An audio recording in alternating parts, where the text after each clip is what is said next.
Okay. Everybody helping you. So clean up the room, clean up the toys, clean up the toys. Everybody thinks it. So clean up the toys. Say what you say. Welcome back to Hot Marriage Cool Parents. We are so excited that you're here. Yes, I'm Doug. And I'm Jamie. And we have an amazing guest this week. Someone that I personally really wanted to talk to for very personal reasons. This will be the second time that this person comes on the podcast. Have we had anybody that came on more, maybe my parents, more than Well, your parents came on a few times. Yeah. Yeah, I don't know if we have. It hasn't been many. So it's financial guru. Yes. Children's book author. Yes. And overall amazing, genuine, down-to-earth person. Yes. Rachel Cruze will be on the podcast in a little bit. Yes. And so if you know of Rachel Cruze, her father is David Ramsey, and he's built an empire on basically helping people budget and save and get out of debt. Mm-hmm. But before we go there, we're going to share the 5-star review ASAP because this is a brand new one. Thank you so much for those of you who are, taking time out of your busy lives. I say this all the time, but it really is so meaningful to us because I know how busy we all are. And I know that a lot of you are listening in this in your earbuds and you're not necessarily, you don't have the capability to just like stop and write a review, but you do. And so that really, truly that means an awful lot to us because the reviews are what help this podcast be successful. And we're just so thankful for you. And your feedback too. Yeah. And love that. So this one is from Jenny Benny 1025. And she says, raw and real. I love how no topic is off limits with you and Doug. You guys share real and raw emotions on every show. Your marriage is an inspiration. I have watched you since beginning of Married at First Sight and loved you guys from the first show. Thank you for sharing your life and sticky baby dust for you guys. Your kids are so adorable. Oh my goodness, Jen. Thank you so much for that. Thank you, Jen. I'll take all the sticky baby dust, to be very honest. I wonder where that phrase came from, sticky baby dust. I could tell you. Is it from Peter Pan? No, it's because... Well, people used to say baby dust, like giving you baby dust, but then people, like a lot of women lose babies. And so sticky means that the baby's going to stick and be healthy. Oh. And so instead of just saying, I'm spreading all the baby dust to you, it's now like sticky baby dust, like this baby's going to be healthy. It's going to stick. It's going to stay. And I guess I'm caught up on the word dust. Yeah. I don't know. Baby dust. Yeah. Just sounds a little strange to me. Oh, and speaking of baby dust, we got an exciting Amazon package in the mail. Yeah. I don't know if you saw my Instagram, but I packaged it up to Doug because he's kind of clueless when it comes to all this stuff, the trying to conceive stuff. Was it last episode or the episode before? What episode? I think it was 2 episodes ago where we kind of went over things to help fertility and stuff that you could do at home, tips and tricks and what people were saying. So there were a few items that we mentioned that Jamie went out and ordered. And so she hands me this box, and in the box is pre-seed castor oil, Mucinex, and maca root. Yeah. Well, first of all, and then when I shared that, someone who clearly listens to the podcast, she commented and she was saying, I hope you know what to do with the castor oil. And I was like, I love that you said that just funny. Like that, because that's like saying I listen to your podcast every single week without saying that, because I knew exactly what she was talking about. And it was so fun to have kind of like an inside joke between us and whoever else listens to Hot Marriage Cool Parents. Yeah, because when I think of oil, I think it's very appropriate to wonder what do you do with the oil? Is it placed somewhere? Is it on you? Do you eat it? Place it under your tongue? I mean, there's a lot of different things that you could do with it. Is it supposed to go inside the body or? Yeah. Well, no, that's what we talked about a couple episodes back. If you haven't listened to that one yet, it's really funny because, it's not funny. It's kind of sad. It's sad and funny. And when you listen to it, or if you've already listened to it, then you know exactly what I'm talking about. But so I did some research and some digging because I'm like, okay, the number one thing I get for trying to conceive, and this is our journey right now where we're at. So right now we're at I'm 37. I have hypothyroidism. I have low to normal AMH. I have MTHFR, and I have a blocked fallopian tube. And so those were obviously all kind of stacked against me. And so the fertility doctor was like, yeah, we recommend IVF. It's, for him, he's like, it's, he just feels like that's the safer, easier route to go. But I'm like, It's expensive. It's so grueling on a woman to go through IVF. If you've ever talked to anyone who's ever had to go through that, it is so grueling emotionally, mentally, physically. Because it's not a guarantee, right? It's not a guarantee, but you're also like shooting injections in yourself for like hormones and like all sorts of different things. And then it's not a guarantee. And so wait, if it's not a, I was going to say, if there's no guarantee, and I don't mean this to be silly or sarcastic, and I realize it may come off that way, but if it doesn't work, is there a difference in cost? No, like you pay. Like you have to pay. Of course you have to pay because they provided their services either way. And the other thing why our fertility specialist recommends IVF is that we both have biotinidase deficiency, which which is why I'm balding. Which is why I have like receding hairline since I was like 19. Not really, but I always put like dry shampoo up in the corners of my hair because like no matter what, like if I'm a little stressed, if I'm postpartum, I lose hair like on the sides of my head. It's so bizarre. But anyways, these are all these odds that are striked against us. And so he was like, I think IVF, because you can test the embryo to make sure this baby does it. Because there's a 25% chance, like we got lucky, you know, that Henley and Hendricks don't have this biotinidase deficiency, but there's a 25% chance that our next baby could have it. And if the baby does have it, it can be fatal if it's not caught. If it is caught, then the baby will, you know, we can just get medication and whatnot. But my thought is, I didn't know that.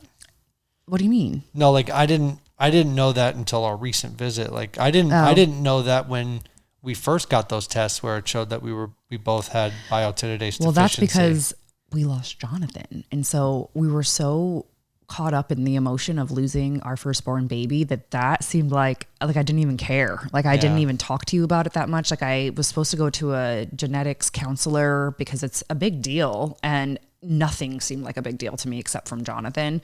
So I never even went that route, and I didn't really talk to you about it. Like I was just so depressed. Yeah. But now that we're here and we're trying for another baby, I can't tell you how thankful I am for Henley and Hendricks. I mean, I'm telling you, I'm so thankful. And my heart goes out. Like one of my longtime girlfriends, her name's Becky, and she reached out yesterday on DMs, and she was just saying how I think she said she's 47, and she's been trying everything to have a baby. They can't afford IVF. And she's like, I'm scared that I'm not going to be a mom. And honestly, my heart breaks for the women who are going through this without children, because my saving, like the only reason that I'm not like a puddle on the floor is because I have two beautiful, healthy children. And I know I'm so blessed. And if God wants us to have another child, then we will. And if not, then we won't. And I feel so content in that, but I can't imagine not having children right now, going through and trying.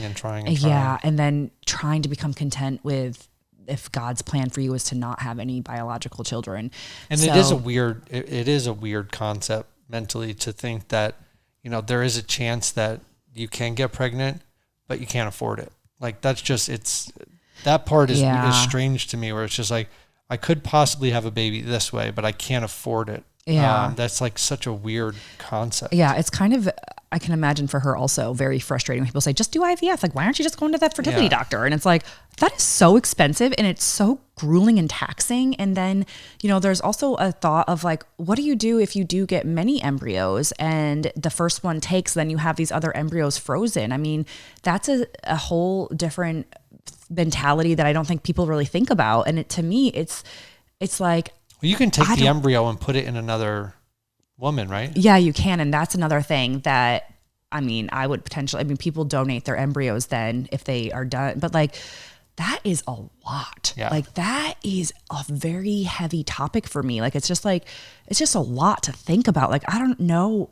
if I would be comfortable disposing of the embryos. I guess I don't know. Like, what do you do? Or do you donate them and then you have your biological child with someone else? Donate them to science. Or you can donate them to science, which I am very much a big proponent, like a big fan of that, because I feel like how else are we ever going to grow? But like there is emotional turmoil on every single step of IVF. And so my thought is that I would rather try my darndest to do this myself and leave it all truly, like I don't want to have to make those big decisions. So those are really big decisions to make. And I just want to, I'm like, God, can't you just bless me with a normal, natural pregnancy. And I really feel like, I've said this so many times on the podcast, but and like just in general in real life, I genuinely believe that if you put your goals and your dreams out there and you really do your due diligence to try to achieve those, you will receive them. And I get goosebumps thinking about it because every single thing in my life, I've kind of, it's not like it all just like came to me on a shining plate. Like I really have worked hard for it. Like even like our marriage, like, yeah, I mean, you had premonitions and foreshadows and and it's not even, so I really believe if you can kind of step back and meditate, and whether you believe in God or the universe or Mother Earth or whatever it is, there's absolutely a higher power out there. It can be whatever you believe it to be. I personally believe that it's God, and I just go to him and lean on him and ask him that his will is done in my life and that I'm fulfilling his purpose. And these are the things that I'm hoping for. And if it's his will, that I'll receive them. And then I'll envision myself with that. Like when I'm at the gym, I literally close my eyes and I picture myself pregnant with twins. Sorry, Doug.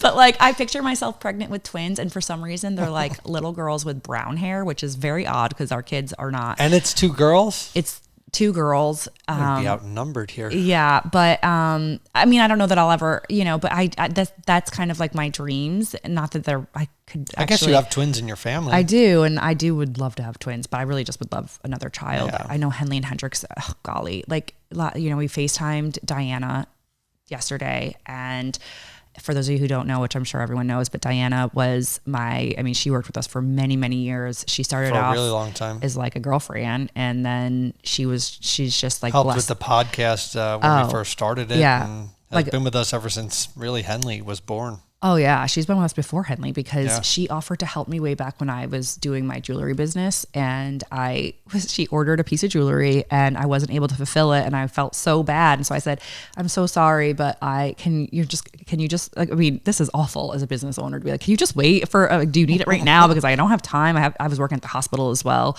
And she was like, "It sounds like you need help. Do you need help?" I'm like, "Oh, I cannot afford any help. Like, thanks, but no thanks." And she was like, "Oh, I'll just do it." And then she did. And I was like, "Oh, that's really so sweet, but I can't accept your help if I can't pay you. Like that doesn't feel right." And so then when we brought the podcast, and obviously we have ads on the podcast, I was like, I have a budget to pay her now. And so I said, "Diana, do you want to come back and work and you can edit the podcast?" The woman has never edited a podcast in her life, but she figures things out. Like she figures everything out. And she's just passionate and smart and caring. And so we became, so I hired her to edit our podcast, and she became like a sister to me, like over time. And speaking of that, I am looking to hire another person, and these positions are so meaningful to me because you're in my house, you're with my family, you're with us. And this is more than just a business. This is our lives. This is our whole being. And so we're looking to hire someone to help a trustworthy someone. Yeah. And loyal, who's Sarasota local, who will be able to just kind of help like manage. There's a lot of things. I know that like on the outside, it probably looks like, I get asked all the time, "What do you do? Like, how do you make money?" Like, I'm like, oh gosh, if you were in the behind the scenes, there's so much that goes on behind preparing and planning for a podcast, even like my Instagram and finding emails, brands that I want to work with. Yeah. That is like, and making sure I get the best deal I can for my girlfriends when I'm giving a discount code. There's so much work that goes into it. And so we're looking for someone to kind of help manage all of that, primarily like emails and things of that nature. So if you're a Sarasota lady or you live within an hour and you're able to come to my house and work with us, my email is jamie@jamieotis.com, and you can just slide right on in there. I'll be looking forward to receiving your email. But anyways, what I was saying though is Diana, she started working for us, and so she had to stop because she's a stay-at-home mommy now, and so I'm so happy for her. But the kids, we were at dinner just last night, and the kids and I were FaceTiming her to see baby Arwen, Diana's new baby, and Henley's like, they were just like squishing on my belly and like, "Mommy, when are you having a baby? Like, is the baby in there yet? Like, where's the baby? Mom, when is it happening?" And I'm like, we don't talk about it in front of them, like trying. I just say, mommy and daddy are trying. We would love to have a baby. We'll really see. trying. Yeah. But they are so excited to have have a baby. And so, no pressure, kids. Jeez. Yeah. But and we don't really talk about it around them just because, we don't want to have the expectation like it's coming. And we have no idea. This is all in God's hand. Then always asking and it just can get into the weeds there. But man, I can't wait because this is what I'm saying, back to like envisioning things and believing things for yourself, for you listening. If you're stuck on something that you really want, the best advice I have for you, and I'm saying this in faith, not even pregnant yet. Whoa. Oh shoot. That's Henley's school, and she's probably hoping that I go do garden today, which I should probably do garden today. She probably has no one to help her. Just real mom life over here. Henley School has a garden, and they have garden moms. Yeah. And I did not volunteer this year. So speaking of Diana and how helpful she's been in my life, and she was like, Jamie, if I could give you one recommendation for next year, because I was just a kindergarten. I was at that school I was just there all the time, and I loved it, but it is hard to work. Plus be like constant. That is very difficult. And she was like, if I give you one piece of advice for next year, don't volunteer to be class mom or garden mom. Like, let someone else take that reign. Yeah. And then you can just help them. And which is great advice. Yeah, that's really, truly great advice. But back to, in case, also, like, I don't know if they heard that the phone was ringing or not. So, maybe. So if you heard, that was why I just totally got sidetracked, because total rookie move. And actually I was like looking at my phone. I'm like, I know I put it on silent. It is on silent. It's my computer's in here. So it rang through my computer. Cause I'm like, I wouldn't not put my phone on silent for a podcast, but that was just the garden mom.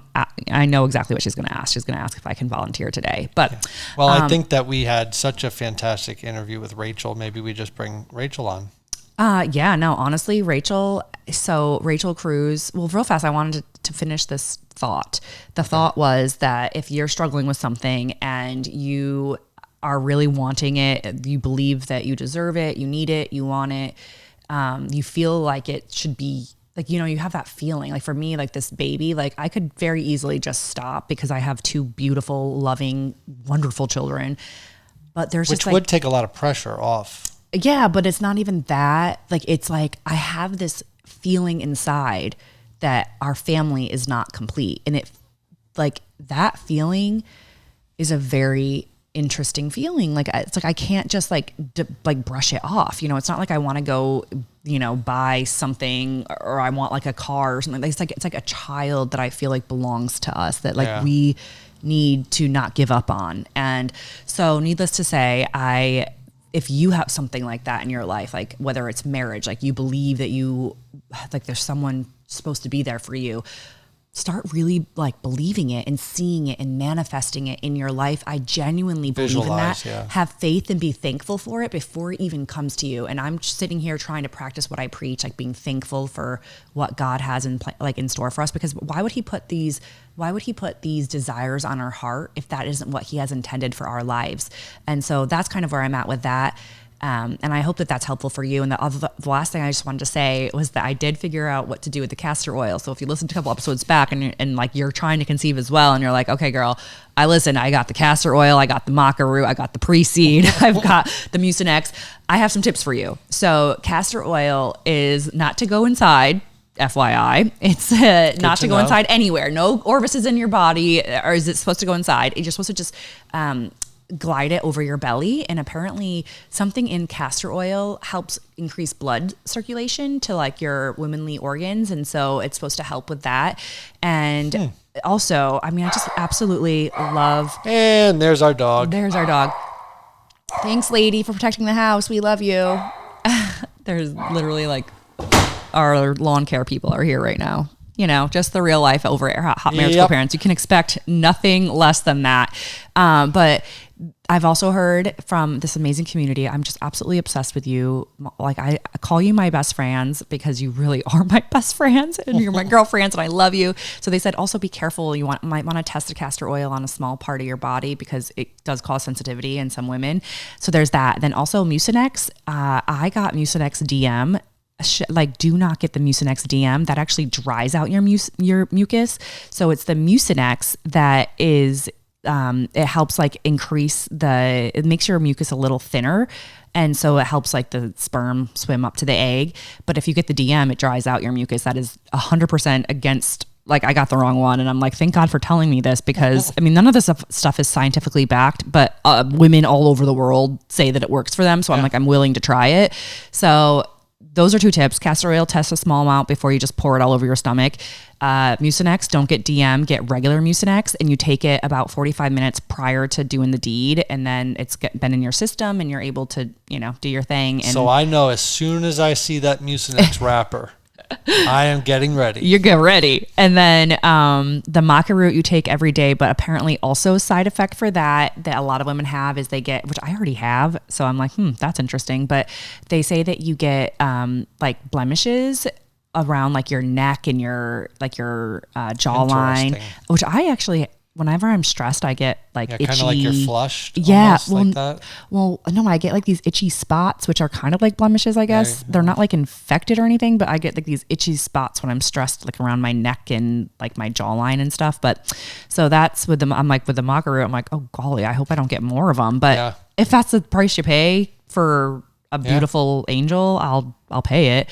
And then what was the last thing? Pre-seed. Oh, pre-seed. By the way, we've used before. Yeah, we have used pre-seed before. Like we definitely recommend. Both Henley and Hendricks came from pre-seed, but I do have to say that with like a disclaimer that it wasn't as easy as like the first try. Like I feel like a lot of people are like, oh, I used pre-seed once and I got pregnant.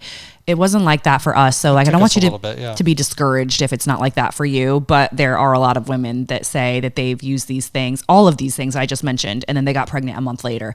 So, if you're trying to conceive, this is for me, I think this is a great place for us to start, like to just, why not incorporate it? I don't think it even cost me $50 for all of those things. And I just ordered them right from Amazon. And so, without further ado, though, we're going to bring Rachel on because we had such a great conversation with her. And she's just such a wonderful person to talk to. And she has great advice for money and budgeting and tips on how to help your kids learn how to deal with money and budgeting. But also, like, I feel like be glad for what they have. Yeah. No pun intended. You'll see why we say that in a second. But I was just going to say, like, money and budgeting for our kids, but also for us, because mostly for us, because we don't know how to do that. Yeah. So then you have to learn, I think, as the parent before you can instill that in your children. Yeah. So we're trying now at 37 and 41. Oh my gosh, you're 41. Am I? You are. You're 41. Man. Yeah, I kind of forgot about that. I forgot I turned 41 too. Yeah, that was just last month. Ugh. That's why. But like 37 and 41, like we're getting a little up there. You know what? I still feel like I'm 40. And that's all that matters. So anyways, we're still learning these things. It's never too late, right? Yeah, but let's bring Rachel on. I am pumped because Rachel Cruze, who is a 2-time #1 national bestselling author, financial expert, host of the Rachel Cruze Show, and co-host of Smart Money Happy Hour, is here with us today on Hot Marriage Cool Parents. Yay! Welcome, Rachel. Oh, thank you, guys. It's so good to be back with you. Oh, we're so excited to have you. So Rachel has served at Ramsey Solutions, where she teaches people how to avoid debt, budget, and win with money at any stage in life. She's also been speaking to audiences as large as 10,000 people since age 15, when she began making appearances with her father, Dave Ramsey. She's appeared on several national TV shows and featured in many, many magazines, and believes it's possible for anyone to turn around their finances, win with money, and build a life that they love. And we are pumped to have you on because let me tell you, I feel like we need help. Yeah, exactly. We're like, we all do. We all do. Let's be honest. We're pumped to have you on because we could really use some advice. So this is I'm here for you. This is a consultation. Okay, I love it. I love it. We'll go through everything. We won't show anyone your numbers, but we'll secretly walk through everything. Yeah. Well, and also, Rachel, so we kind of go way back. You've been on the podcast before. And when I saw that you wrote this new children's book, I'm Glad for What I Have, I was like, wait a minute. That title, I need this for my kids, because I feel like kids right now, we're in this day and age where, and not even just kids, honestly, even me too. This is why I'm like, I need advice, Rachel. Just where we're constantly thinking that we might need something else to make us happy, to kind of fill that void. And I hadn't even read the book, never saw any of the all the 5-star reviews. I mean, there's so much hoopla around this book, but I didn't even see any of that. I just saw the title and was like, wait, Rachel, I need this for my kids. So I mean, obviously the book is so, congratulations on the success. Thank you. Well, thank you guys. You guys have been so kind and generous on Instagram and stuff and kind of spreading the word. So that means a lot. Well, a lot of what we talk about, even while we're sitting down for dinner, is talking about what our kids are grateful for. And I think every parent sort of falls into the trap of your kid goes to the store and they ask for everything. And my immediate reaction is, you should be thankful. You should be grateful for what you have. People don't have these things that you have. And I think your book really highlights an appropriate way for parents to communicate with their kids about let's use the things that we have here. Yes. Yeah. And it's a really hard balance because stuff itself is not bad, right? Like, it's not bad to have nice stuff and to have stuff. Like, that's not a bad thing. We love stuff. That's right. We all do. Right. And so, but it's when it becomes this role in our lives of what we expect it to accomplish within us. We expect it, what you said, Jamie, for us to be happy. We expect it to fulfill something in us that it just can't. And I think for our kids, it is such a mirror for ourselves. And I literally wrote this book for me. I mean, I'm a spender. I love stuff. I love to shop. Like, I mean, I am more of that, and the comparison game and all of that. I will fall into that side of life much faster than like my husband, who's like, I'm good. I find myself being like, oh, that next thing, whether it's a coat or a vacation, like whatever it is. So when my kids started parenting back, things that I probably have said in front of them of like, oh, the Amazon guy's here. Like, my 3-year-old was like, just Amazon it the other day. And I thought, oh my gosh, what have I created? Like, I've created these monsters. Aww. And so I was like, I want this message to be spoken over our kids that, hey, we want and want and want. And if we get and get and get, which the animals in the book, their kind of wish comes true. Yeah. They realize, oh my gosh, this is not what I felt like it was going to feel like. What is the thing that's going to fulfill me? So the book, I'm like, yes, it is for the kids, but I did purposefully write it. And as a parent, I have an 8, 6, and 3-year-old. When I read kids' books to my kids, the ones that have messages at the end that like hit me in the heart, I selfishly love those as a parent. So I was like, I want there to be some level of encouragement for parents out there that when they hear that truth said out loud, it's good for them too, because we all need it. We all do, whether you're 4 or 34 or 54, we live in this world. And the crazy thing is too, I'm like, so much of like when we go to the store, like you're saying, Doug, like they look around and they're like, oh my gosh, I want one. And now what's scary is so much of our buying is on our phones. So they don't see even a card come out, a debit card to swipe. They don't see cash. It's Apple Pay, right? You're double clicking and it shows up. So even that separation of purchasing, I'm like, oh, it's convenient and it's great. We use it. But also I have to be that much more intentional with my kids. Like, you'll have to understand there's money out there that goes from work to a bank account to Amazon to our door. Like, there is a natural flow that happens. And so, yeah, parenting today, it's just, you have to be that much more detailed, which is hard. It's so true. So I wanted to ask you, because I have a friend who uses an app, and I think her kids are around the same as your kids. And she uses an app that helps. So essentially, like, they have a list of chores, and then when they finish getting those chores done, then they get some money put into there, and there's a debit card associated with it. And you can approve purchases and set an allowance. And all these things. And I know that the Ramsey, like you and your father have like all sorts of systems in place for all these things. Do you have anything that you do with your children to give them this allowance so that then they can kind of see, all right, you earned this money because you did these chores, and now you can spend, you can give, you can, do you have something like that set in place as well for your children? Yes. So we do. We're not like, and I always say this because it's just true. We're not perfect at it. We're not consistent. I'll look up and it's been 2 weeks. I'm like, oh, geez. And I talk about this. I'm like, I do interviews on this all the time. I need to be more consistent. So it's hard for everyone. So just give yourself grace, number one. But yes, so we do a commission system. So instead of allowance, it's commission. So you work, you get paid. You don't work, you don't get paid. I think that's really, because I want to tie one of the basic foundational principles with kids. I want to tie work and money. I don't want what we're talking about, this mystery of stuff just shows up. Like, they need to understand when you work, that's how you make money. Money doesn't just come from mom and dad. You have to go out and work. And so associating that very early is important for me. and my kids. And so a list of chores, and it's just like, hey, here's what you're responsible for. And if you do it, you get paid. If you don't do it, you don't get paid.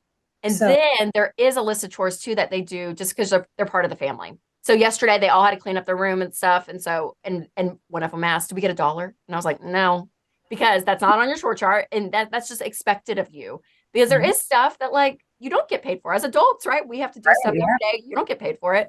But I do think you miss teachable lessons when some parents go that route completely, where they're like, we're not paying our kids for anything. They should just be expected, which I get.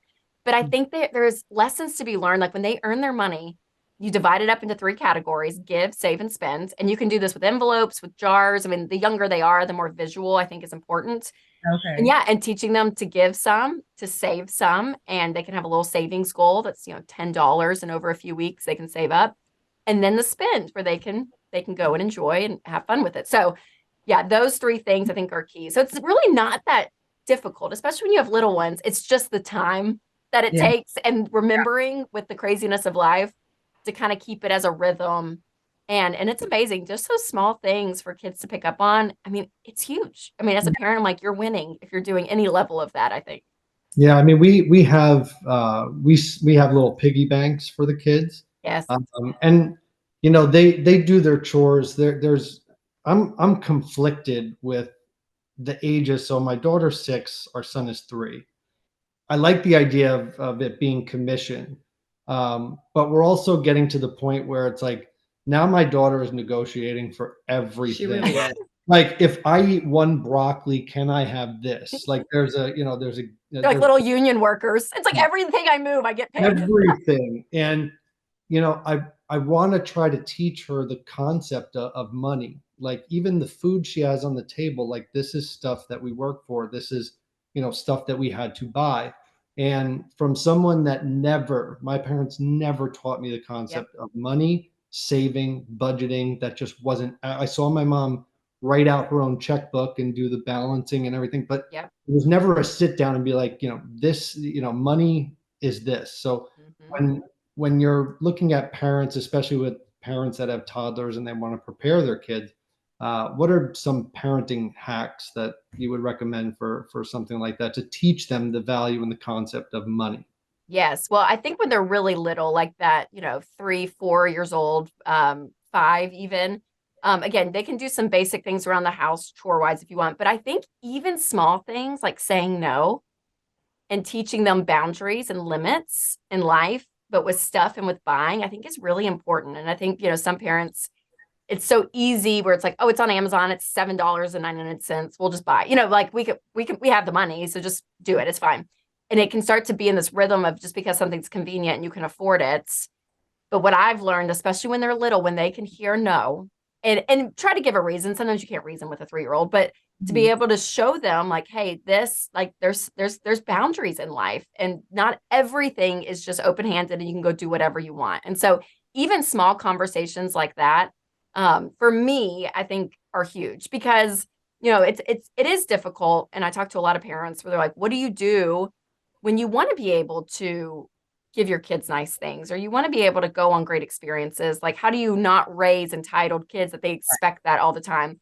And so I think a baseline norm of what you want your household to feel like is really big. And then the abnormal stuff, yes, we'll get you a nice purse at Christmas when you're 15 years old, whatever, right? Like, there will be things that we will do for you that are nice, but that's not the norm. The norm is this. And then the other thing I would say is, so much of us, which we hear as parents all the time, that our kids watch us, but it is so true. I'm like, if you are a grateful person, your kids are going to see that, and they're going to expect that's how life works. And you are grateful that is what you do, because mom and dad do that. Like, it is amazing how much our attitude around money is big, and they pick up on it. That if you're stressed and you go and buy, they start to associate, oh, okay, that must be when things are really tense and stuff. Okay, we go and buy, right? They start to pick up on these correlations. So much of us as parents and how we handle money and the role money plays in our lives, it rubs off on them, and they see it. When you have parents that say thank you to the waiter every time they refill the water, your kids pick up on that, so it's those small things that I think are really big to set the expectation for our kids. Real fast, while we're in the midst of chatting about books and all these things, I want to let you know that I have my book. It's called Wifey 101. If you're watching on Instagram, I will show you my book. It's Wifey 101. I wrote this about 1 year into being married. We are going to be 10 years married in March, which is astounding. And I'm about to take a little retreat and I'm going to update this book. So then these original copies that are available right now will never be available again. So these are going to be treasured items. I have them available signed on my website at jamieotis.com, which, by the way, don't judge. It's like has not been updated since before we had kids. I had kids and then never ever looked at that website again. But I got to do that as well. But they'll be available there. They're also available on Amazon if you don't want a signed copy. I think they're less than $10, and you'll never be able to get these books again. So if you're interested in my book, Wifey 101, I poured my heart and soul into this, and I'm about to pour my heart and soul into it all over again. I haven't read it myself in so long, and so I'm excited for this project. But I wanted to give it, let you hear it first here at Hot Marriage Cool Parents, that this book is not going to be the original version is not going to be available ever again. So if you want to get your hands on it, becomes a collector's item. Yeah, you go to Amazon.com or you can go to jamieotis.com, and I'll sign one. And if you put in the memo when you order it, if you put in the memo like your name and like who you want to address to, I would love to personalize it for you because I just genuinely enjoy doing that. It's like just how I give back and I just feel more connected to you. So yeah, so it's jamieotis.com or amazon.com for the book Jamie Otis, Everything I Got Wrong After Finding Mr. Right. There we go. Wait, Wifey, gosh, I really butchered that. Yeah, you did. I'm like, nothing like butchering your own book. Wifey 101, Everything I Got Wrong After Finding Mr. Right. Jeez Louise. Okay, let's bring Rachel back on.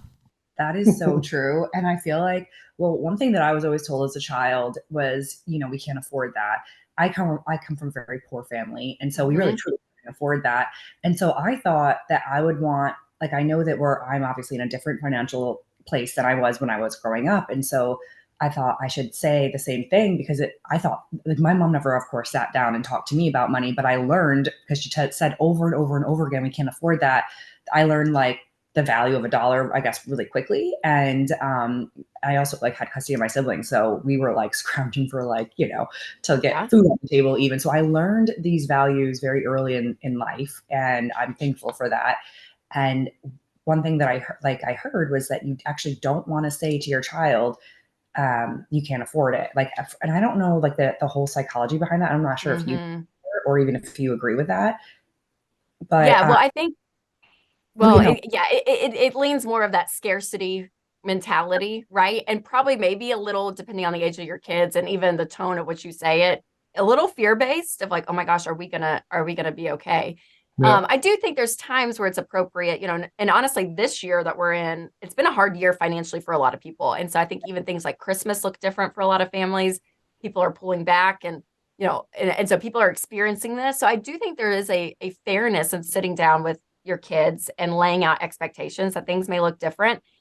But I think it's important to protect them in the sense of we're going to provide as parents, this is where we're at, but you don't need that responsibility on you. And so in your situation, Jamie, I don't know if this is your story, but it felt like a lot of the responsibility was on you as the kid, right? And so as much as we can as parents, the responsibility is on us. The kids, they're kids. They don't need to worry about that, but we are going to set expectations in the household of what's realistic for them, right? And again, very age appropriately. But yeah, I think the whole we can't afford it. I've said that to my kids sometimes, just make them be quiet. I'm we don't have the money for it. No, the answer no. I don't have time and I don't want to talk to you. We just don't have the money. Stop asking. Yeah. But I think more, I don't know how you would phrase it, but I could see that being a scarcity type mentality that you don't want to push on your kids and any fear-based things. But to say the budget, you could blame the budget. It's not in the budget. We take our money and we're specific in certain areas and it's not in that category this month. So I'm sorry. And you had said, I think you had said there's that, you didn't understand freedom until you learned budgeting. Yes. Something like that. And so before we move on to more of a finances, because Jamie and I really want to ask you some questions because while we're doing the saving or not even saving, but while we're doing the chores, commission, the allowance, they fill up their piggy banks, their immediate thought is, okay, let's go to the dollar store. So they'll collect coins to go to the dollar store. Which is really my fault, because I'm like, well, if you earn, and at this point it's 5 quarters, I'm like, if you earn 5 quarters, we can go get anything you want from this store because everything's only $1.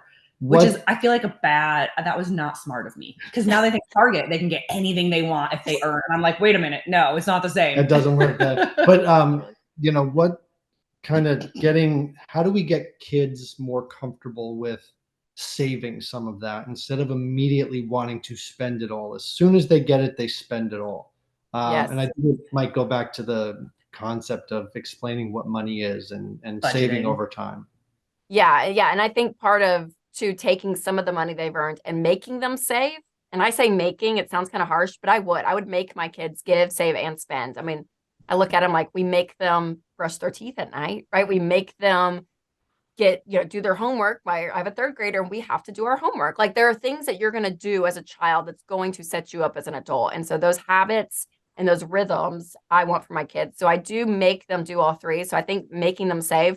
But you guys, we fell in the same exact bucket this summer, because when they, on their little save thing, my daughter, she literally would get $2. And she's like, I want to go to Brilliant Sky, which is a very nice toy store. And I'm like, there's nothing for $2 at this toy store. And so we did a no spend summer in June and July for the kids. Even though they had their spend category, we were just so exhausted by them asking and asking. So that was one of the things. We just put a limit, and we said, you guys, you're still going to do your chores. You're still going to divide up, and we're going to match whatever is in your spend category at the end of the summer. So we will match that dollar amount, but we're not spending anything. You are not spending any of your money this summer. So don't ask. We're not doing it. And it took about 5 days. They still were like, oh, this took about 5 days. And then they didn't ask again, because they realized, the answer is no. And then it forced them to play with the toys we have.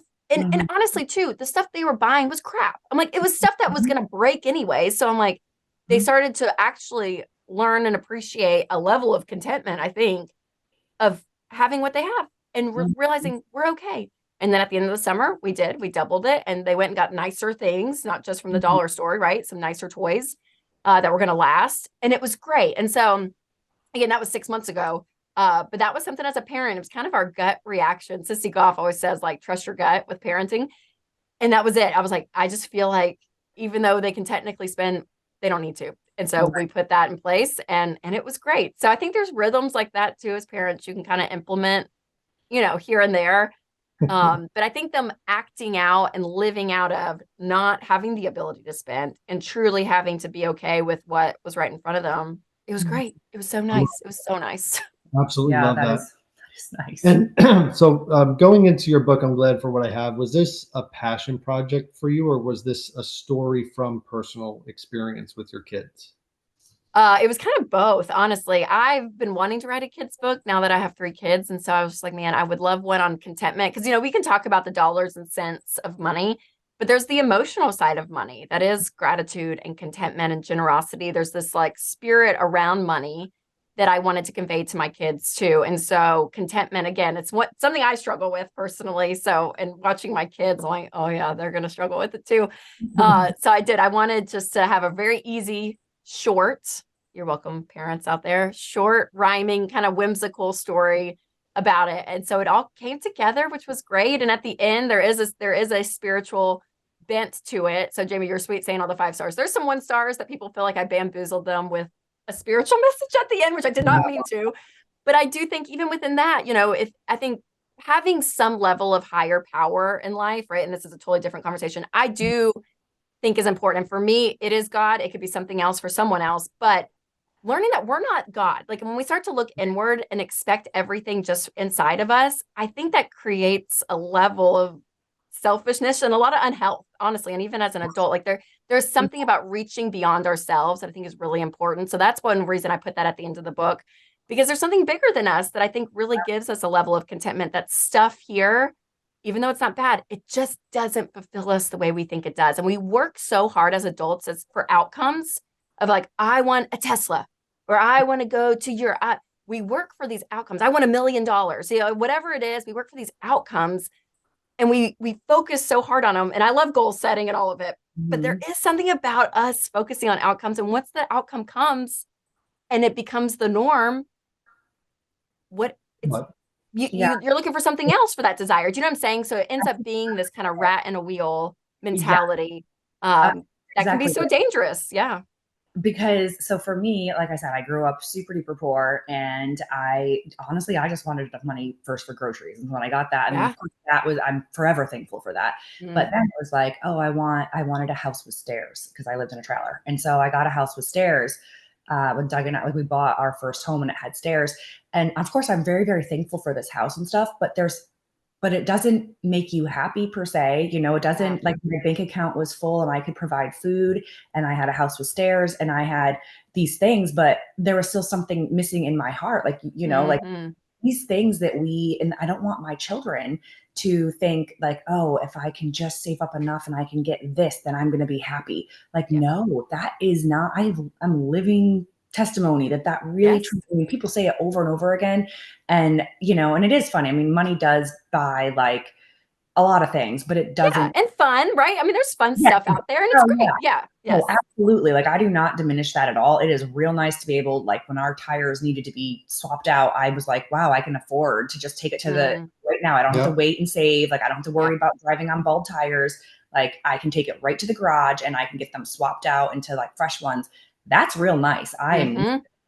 However, I have found myself that, you know, like when I'm at the top of my career, what it seems to be, like, I have more money in the bank, I have an amazing husband, all these things, like, but just talking about like a higher power and God and, you know, whatever it is that you believe, it is so important to be able, I think, to be able to lean on that and to trust in that, because we aren't necessarily able to just fulfill our own happiness with these things that we think we can achieve. Like, you think that you can, but you won't be able to. Like, I'm just living testimony of that. Like, the things that you try to buy to fulfill happiness, it's not always going to make you happy. And so I think it's so important. This book, I'm telling you, I'm really, really passionate about it because because it is written, of course, in it's so beautifully illustrated, by the way. Yes, the illustrations.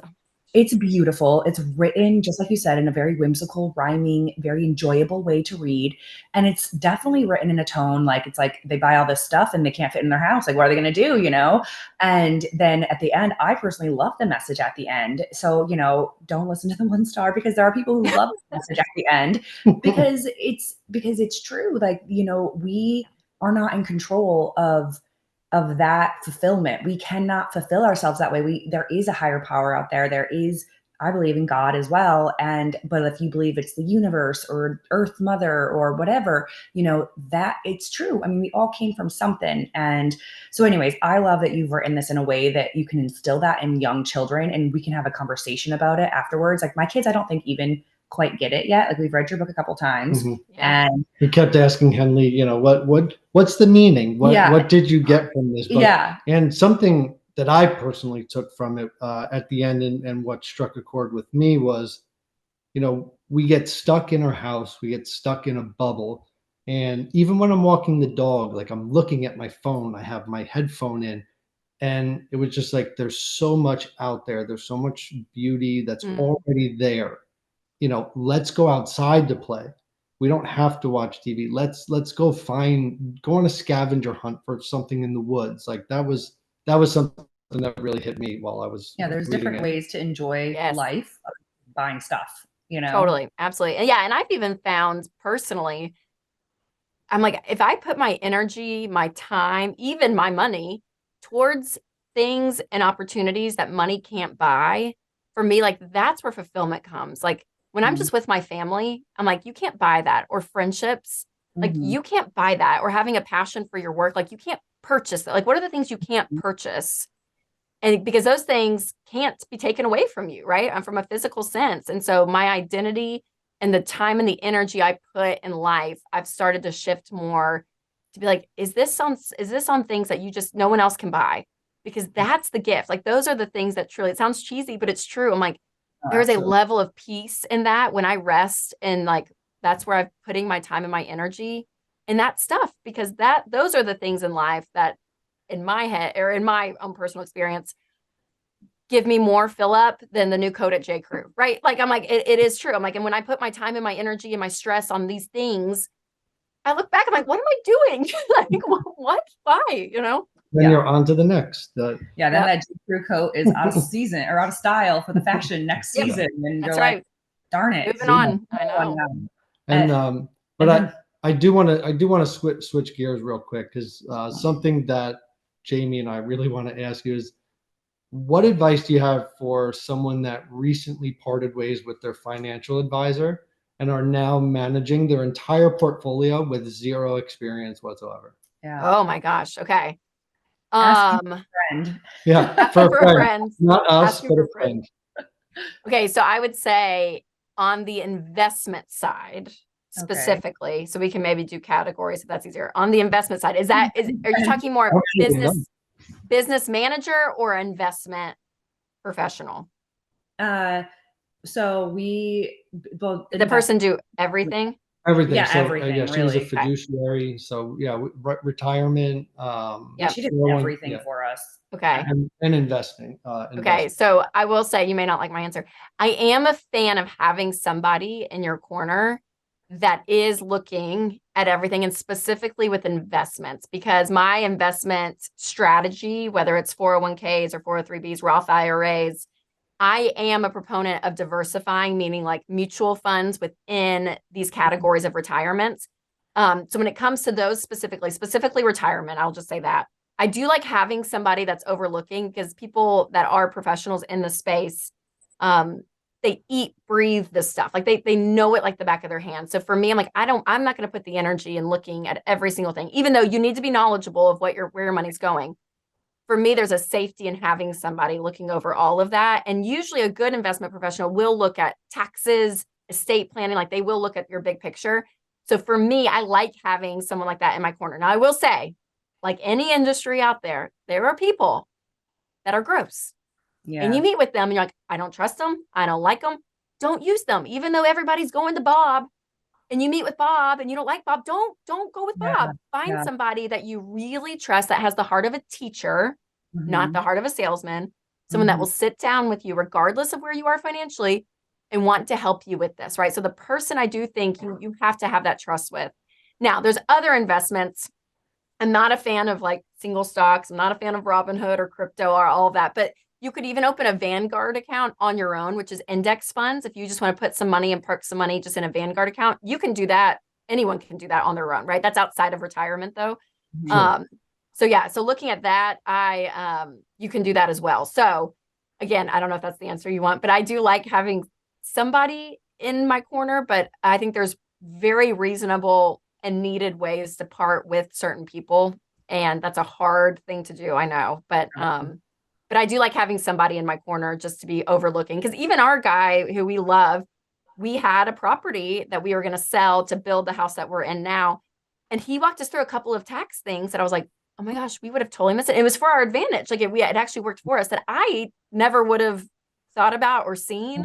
So you know what I mean? Like they can really help in the details of all of that. So I do like the safety of that.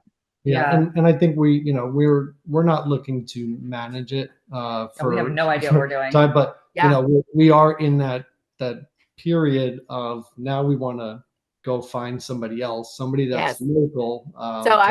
So we have, I'll plug Ramsey for a second, but we have SmartVestor pros all over the country that we work with that do this. So we have people within insurance, investing, real estate, like different sectors of life that help people in these parts. So if you look up a SmartVestor, and there should be multiple in your area, and those are people that Ramsey vets and recommends. So they're all over the country, so you can find someone local. So you could start there. No pressure. But if you need a starting off point, that's it. Because it is something that we are fully aware that we're not educated nearly enough. Like sometimes we're like, we don't even know where our money is, because and I feel like even us as, now having our own small business, but even when I was a nurse working at the hospital and they would take out money, for my 401k, I had no idea where that money was going. I would get these statements and I was like, I guess that's for my retirement. So, I mean, whether you're a small business or whether you're working, for a W-2 or, whatever, this affects everybody. Like we should all kind of educate ourselves a little bit more on where is our money going? Like who's in charge of this? Like, because now I am 37 years old and this is why I'm like, I am genuinely excited for like your children's book to try to teach this to my children because I am 37 years old and I don't know like where my money is or how much money I have or, you know, totally. And you're not crazy. Like it's a very normal, that is a very normal stance. And so, yeah, when I do talk to, I talk to people and they're like, I don't even know how to log into my checking account. You know, like they don't even have the password and username, right? I mean, it's things like that. And so getting those basics in line. And the beautiful thing is it doesn't have to be complicated, right? Like, I mean, we could even walk through it now. Like you need a checking account to do your everyday expenses, right? Checking account. Winston and I, we have a high yield savings account. And so we actually have 2 accounts within that. And we have a emergency fund of 3 to 6 months of expenses in one that we don't touch. Like I don't even act like it's there. Like we don't even have it. It's just for the just in case. Right. And then we have another savings for short term. We're wanting to do a pool next year. So we're like saving kind of in that short term. We have that. And then we have our retirement, 401ks and Roth IRAs. That's with the guy I was telling you about, right? An investment professional. And then we have a mutual fund with him that we thought about. We may switch and do a Vanguard account on our own there, right? So there's like 5-ish accounts that is good, to have. And that's really all you need. I think sometimes we overcomplicate it. No. And what happens is it becomes intimidating and it's like, I don't even know where to start. So if you even just spend some time consolidating, you don't, just have 4 or 5 things that you see that this is what it is. And it's amazing. I was actually doing an interview yesterday with someone who recently was divorced. And she was telling me that this was her first time that she had to, on her own, do all of this. And she was like, and I was so scared. She was like, it literally, my body, I could feel the anxiety rise up every time money was talked about. But she said now, she was like, it is more empowering than I ever would have thought. She was like, there is something about having control over it that gives you this piece of like, oh my gosh, I do know exactly where everything is. And if I don't like something, I can change it, right? Like, and I know what to do. So it is the knowledge piece of this is, it feels basic. And I know you're like, oh my gosh, I don't even know. A lot of people don't. And once you just have that checked off, it's like, okay, now we can actually look at our monthly expenses and do actually more of an intentional budget. And like, you start to feel this level of control that's really healthy, right? I think some control can be unhealthy. This is good control. We want control over our money and it's good. So yeah, you guys, you're doing great. You're doing great. Thank you. So on that note of the budgeting, I have before like downloaded the Every Dollar app from yes. And I'm not gonna lie, I got really overwhelmed and I'm like, I don't have, a steady income. It comes up and down because one week maybe I'll have. It's the nature of the business. Yeah, it's just when you're self-employed, that's the way it goes. And so I'm like, I could see how that every dollar is really, really beneficial for someone who has a steady income because they'll be like, I earned this much and then this is. But what about how are you able to incorporate apps like that for budgeting when you don't actually know how much you're going to earn every single month? It's unpredictable. Yeah. Yes. Yeah. And I'm in your same boat. I'm highly commissioned. So depending on what is going on in my world, some months are low, some months are high. So yeah, so what we do, Winston and I, we kind of just guesstimate at the beginning of the month. And we're just like, okay, this is like a rounded out, like it's going to change. Like it's not going to be exactly what we put, but we're going to just kind of guesstimate. This is what we think it is.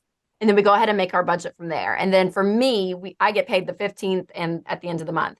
So when the 15th paycheck hits, or I get my commission, I know ahead of time what I'll get paid about the 10th or so.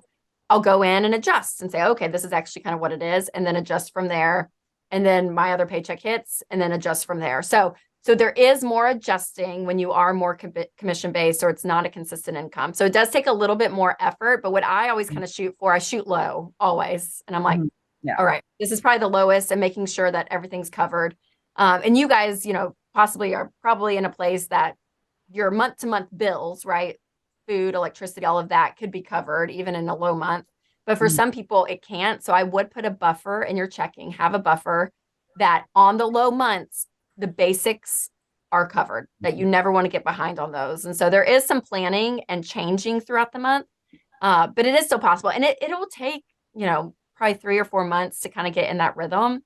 But I do find that it's still so helpful because we can go back to July and be like, okay, how much was that vacation? Like, it's just amazing. You can go back and pinpoint things. It's just really helpful. So I'm going to have Sam, my publicist, send you guys Every Dollar Premium because we have the premium version that connects to your bank account. So when you swipe your debit card, transactions come into the app And so Okay. then you can drag and drop them like into groceries or into, Target. If there's diapers, you can put it in the kids category, like however you do it.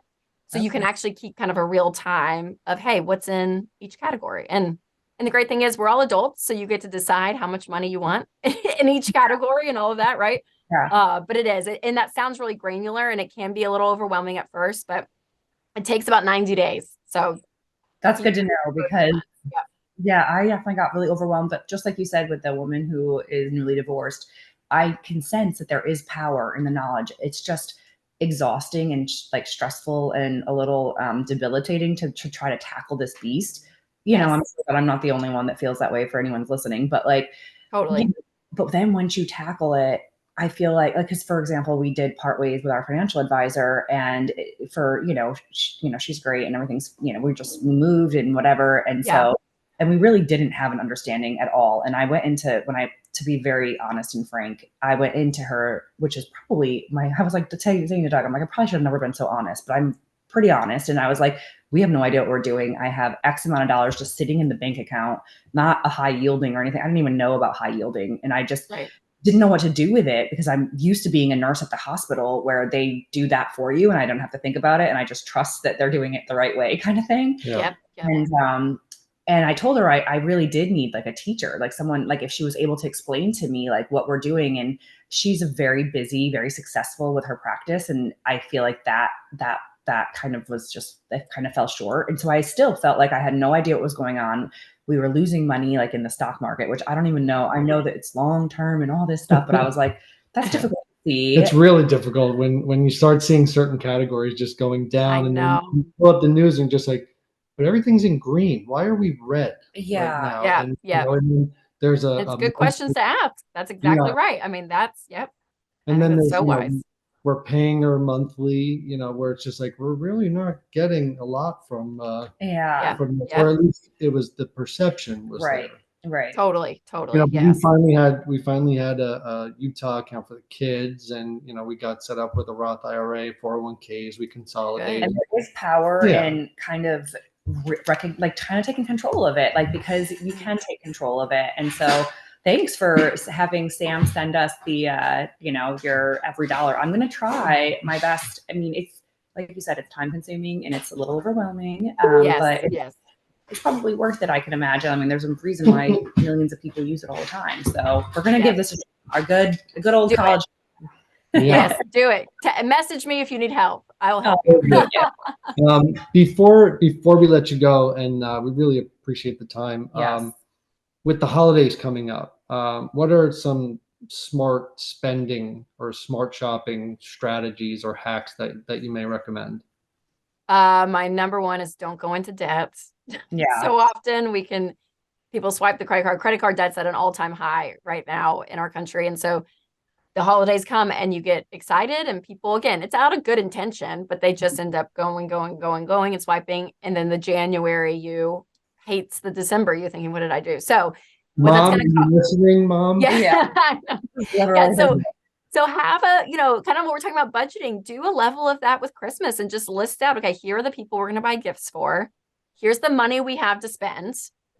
And so we're going to divide up the money and decide, okay, here's exactly what it is. And you stick to a plan. And honestly, and it sounds kind of heartless, but a lot of people are at a place that they don't have all the money to spend. So if there's adults in your life and you're still sending Aunt Rita a Christmas gift, she's fine. Aunt Rita's fine. If Aunt Rita needs a blender, she can buy a blender. It's not up to you to save everyone. So don't feel like you have to go buy a gift for everyone. And don't feel this obligation that when people, because I feel this, if someone gives me a gift, I'm like, oh my gosh, write their name down. Can I get them a gift? And I'm like, and that's not even the spirit. That's not even probably what they expect, but I put that on my, it's like these small expectations, just lower them, do less. And it's okay. Everyone's going to be okay. No one remembers what they got for Christmas 2 years ago, right? Last year. I'm like, it is a thing. So I would say that. I would say, with your kids, if you have the ability to go all out and that's like your thing and you want to do it, that's great, right? That's not a bad thing. But again, it's within the limits of your life. And I think we just have to be adults in it and not let the expectation of others or what's going on or, all of that dictate how we're spending our money. So I would say don't go into debt and go in with a plan if you can for your shopping, even though a lot of people have done their shopping already, but just be wise about it, because it's every year. You're going to Yeah. get another try next year, right? It doesn't stop. And so it And is a be place. glad for what you have. Yes, yes. Oh my Right? gosh. Yes. It's amazing. And the generosity piece, like if there's a time and a place for your family, I mean, any time is great for generosity, but there's so many opportunities now with the season. So plug into something. Our kids, our church does kind of like an angel tree type thing. And so we took a few cards off and went through and just did it for them. And even having this sweet conversations of like, oh, this can be for kids who really, who need this stuff. I'm like, that's exactly right, you guys, because y'all don't need anything. These kids do. So this is a great thing, right? So yeah, it's all of that, but it's a fun season, but I think we just can get really out of control, and yeah, and it can harm us in the long run if we're not careful. Absolutely. Well, I've been also loving your Instagram content. Like I saw your reel the other day and you're like, I could go buy a $20 sweater because I really like it. I'm not going to. I'm going to go look in my closet and find something else because we have enough clothes. We don't need to go buy something for occasion, all the time. And that's a challenge for me. I love clothes. So this is like I know. Any special TV thing? That's not necessarily, well, but that's because I need to go out and buy clothes. In full transparency, they don't like clothes. They don't like you to wear the same thing when we're shooting for Married at First Sight. We were married at We first have sight. bags in the trunk of things from like a year ago. Well, that's because of COVID. To return that we haven't returned yet. I'm feeling a little naked right now. He's bearing all my exposing everything. But no, that was because of COVID. I had to you didn't have the dressing rooms. And so I had to just go buy and I was postpartum. So I was I'm like, I don't even know what size I am. I have to shoot this show. There was no way to try it on. So I bought like 3 different sizes and then was like, gosh, when am I going to have time to return these other sizes? Which I feel like, I used to look at people like that and be like, wow, must be nice, like just because I didn't Where have you came from. Yes. Yes, exactly. And so, but yeah, it's actually not that nice. So, but it does feel good to be able to donate those, to be very honest, to like Goodwill. Yeah. Oh, absolutely. For sure. Needless to say, thank you so much for everything, Rachel. I feel like this has been so helpful for us personally, but for everyone listening as well. I hope that those of you listening have really gotten a tidbit for like a little piece of this for you. And if you're if you have kids, like truly, I highly recommend Rachel's book because it's just very beautiful. It's very whimsical. It's nothing else. It's just that. But then also hopefully implants a seed in our kids to be like, I can be glad for what I have and I don't need all this extra stuff. And true happiness doesn't come from it anyways. It really comes from God and, in different ways. And so, Rachel, where is everyone able to find you if they're like jiving on everything we're talking about? Where can they find you on all the places? Yes. So I have the Rachel Cruze Show podcast and Smart Money Happy Hour. I co-host the Ramsey Show as well. So you can check those shows out and go to, rachelcruze.com. I'm on all the socials, Instagram, YouTube, Facebook, all the things. So so lots of content where you try to pump out as much money content as possible. So I don't know follow along with all of that. Awesome. You are a rock star. Good for you. Oh, thank you guys. Well, thanks for all you guys do. I love everything that y'all do. I'm like, you just send such like joy out into the world and such realness, which I feel like is so needed in general, but especially in the social media niche. You guys just do it so well. You do it so well. So thank you. Thank you. Thanks for having me. If you're ever in Sarasota, let us know because we would love to have you. And when we're in Nashville, we'll definitely hit you up. Please do. Please do. Right. Thank you so much, Rachel. What a fantastic interview. I learned a lot. I hope you learned a lot.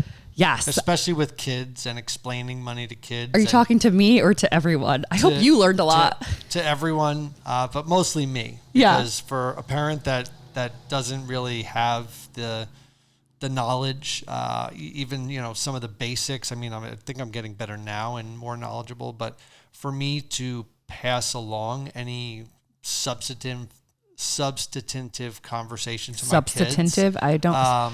Substantive. Okay, we're gonna work on our vocabulary and our budgeting. It'd be tough. It'd be tough for me to try to teach my kids when I don't fully know myself. So exactly. This is good.